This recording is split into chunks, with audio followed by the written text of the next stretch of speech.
pagi. Sate pagi hari ini bertemakan Roti si Albert, karya Pendeta Dr. Andat Ismail dari buku Selamat Mengikut Dia, terbitan BPK Gunung Mulia. Tidak banyak yang saya ingat tentang kawan-kawan di kelas 4 Sekolah Dasar Kristen Kebonjati, Bandung. Bahkan nama-nama mereka pun kebanyakan sudah terlupakan. Namun, ada seorang yang tetap saya ingat, yaitu Albert. Ya, si Albert yang selalu makan roti pada waktu istirahat kedua. Waktu istirahat memang menggembirakan. Begitu lonceng berbunyi untuk istirahat pertama, kami berdesak-desakan berlari keluar. Saya ikut dorong-mendorong, berkejaran-kejaran, bercanda, bergulat-gulatan, tinju-meninju sambil bersenda gurau dengan riuh dan bising. Tetapi pada waktu istirahat kedua, biasanya saya hanya duduk diam, sebab hampir setiap hari menjelang siang, kepala saya pusing, kepala sering limbung dan goyah, papan tulis sering tampak miring dan bergoyang, perut saya terasa sangat kosong. Kawan-kawan berteriak, "Hong An, ayo main!" Tetapi saya duduk saja, bersandar di tembok pojok halaman sekolah. Itulah yang saya rasakan setiap hari pada waktu istirahat kedua. Saya lapar.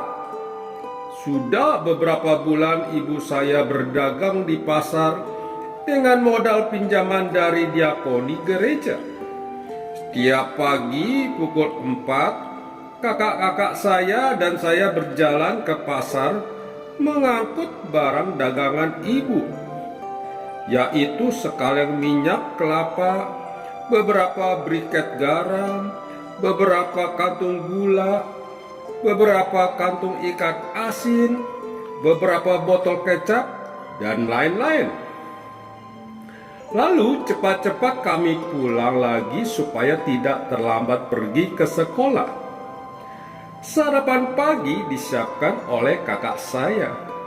Ia menghangatkan nasi di kuali dengan butir-butir garam dan kadang diberi kencur. Itulah makanan saya setiap pagi. Nasi dengan kencur, dengan butir-butir garam yang masih tajam dan kasar, ditambah segelas teh. Hanya itu dan tidak pernah lebih dari itu. Rupanya oleh sebab itu setiap hari di sekolah saya merasa lapar. Dalam keadaan lapar itulah setiap hari saya melihat si Albert makan roti. Ia memegang tromol aluminium. Dengan hati-hati ia membuka tromol itu. Isinya roti yang dibungkus serbet. Lalu dengan 2 jari ia membuka ujung serbet. Kemudian sambil tetap menjepit roti itu dengan serbet, ia makan roti itu sedikit demi sedikit. Lapisan margarin berwarna kuning di tengah roti itu tampak merembes. Dari jauh saya memperhatikan semua itu. Oh, roti si Albert itu begitu menggiurkan. Untuk orang yang tidak lapar, sepotong roti tidak mempunyai banyak arti. Tetapi untuk orang yang lapar, sepotong roti mempunyai sejuta arti. Mungkin itu adalah salah satu sebab mengapa Tuhan Yesus mengajar berdoa. Berikanlah kami pada hari ini makanan kami yang secukupnya.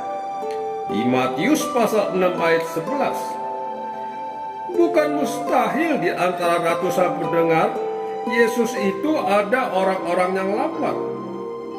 Mungkin kita sudah terlalu biasa mengucapkan doa Bapa kami, sehingga kita kurang merasakan hal-hal yang menggugah di dalam doa itu.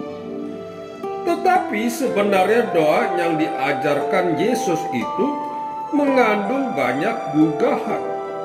Satu di antaranya adalah soal roti ini. Cobalah kita menelaah susunan doa Bapa kami. Doa ini mengangkat pikiran kita kepada hal-hal surgawi, yaitu Allah Bapa, nama Allah, pengudusan nama Allah, kerajaan Allah, kehendak Allah, kuasa Allah, dan kemuliaan Allah. Doa itu juga menyangkut hal-hal yang spiritual, yaitu pengampunan, pencobaan, dan pembebasan dari kuasa yang jahat. Lalu tiba-tiba muncul sesuatu yang sama sekali berbeda, sesuatu yang tidak surgawi, melainkan duniawi, dan sesuatu yang tidak spiritual, melainkan material, yaitu roti. Kalimat tentang roti dalam doa Bapa kami memang terasa seperti disisipkan. Namun Yesus dengan sengaja mencantumkan roti dalam doa ini. Perlu diperhatikan dulu apa yang dimaksudkan oleh Tuhan Yesus dengan roti. Bagi orang Israel pada zaman itu, roti adalah makanan pokok sehari-hari. Bentuknya kasar dan rasanya tawar. Orang membutuhkan roti bukan karena enaknya atau bagusnya, melainkan karena perlu untuk bertahan hidup. Pada zaman itu pasti ada banyak macam kue atau makanan jajan yang enak dan menarik. Tetapi Tuhan Yesus tidak menyuruh muridnya berdoa meminta kue atau makanan jajan, melainkan makanan pokok.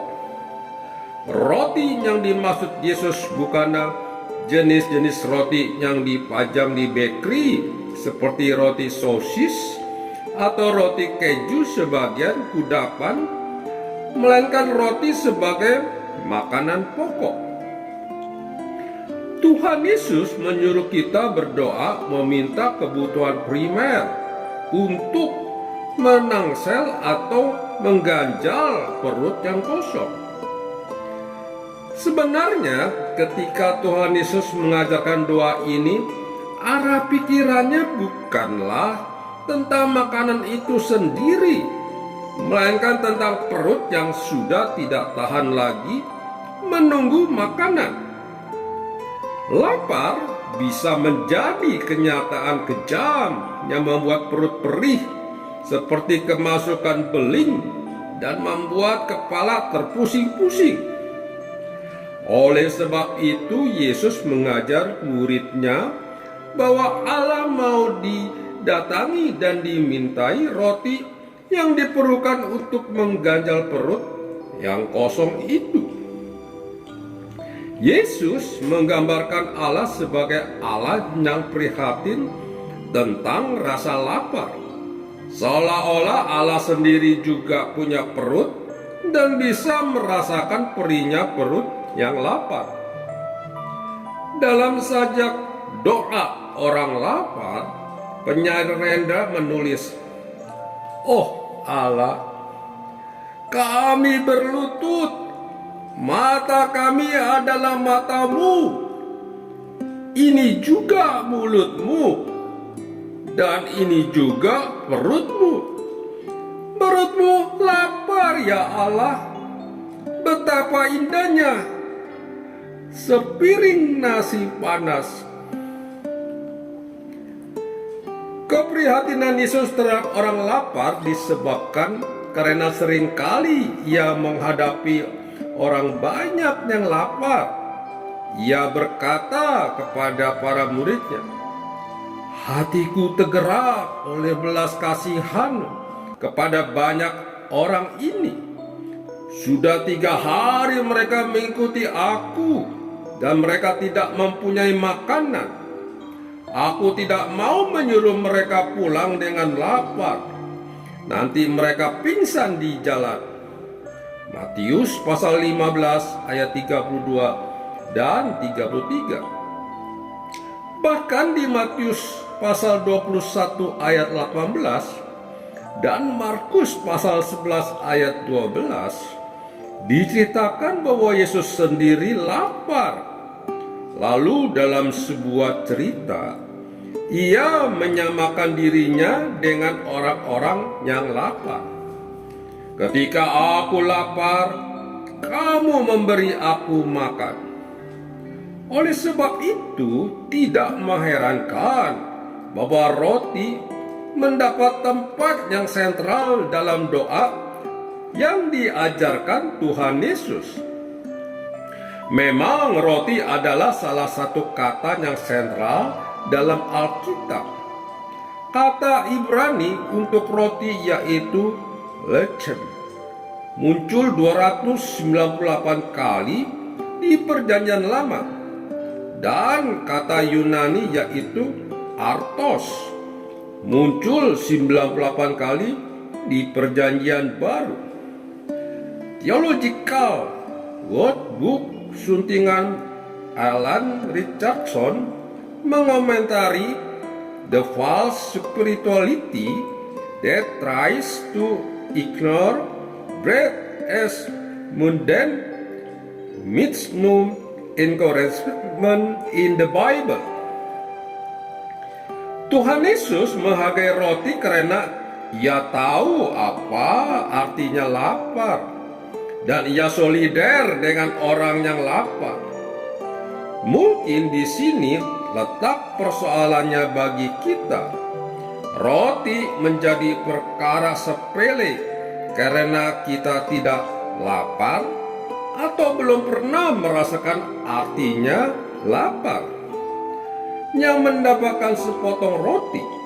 Kalau sekarang saya melihat si Albert makan roti, saya melihatnya sebagai perkara biasa dengan perasaan biasa, sebab sekarang saya tidak lapar. Tetapi dulu saya lapar. Karena itu roti si Albert mempunyai arti yang sangat besar bagi saya. Juga perasaan saya tentang roti si Albert terus berbisik dalam hati saya. Amin. Mari kita berdoa. Bapa Surgawi, kami bersyukur dapat mendengar renungan pada pagi hari ini. Biarlah Tuhan mencukupkan roti di dalam kehidupan kami sehari-hari. Di dalam nama Tuhan Yesus kami berdoa. Amin. Yesus sayang padaku, Alkitab mengajarku, walau ku kecil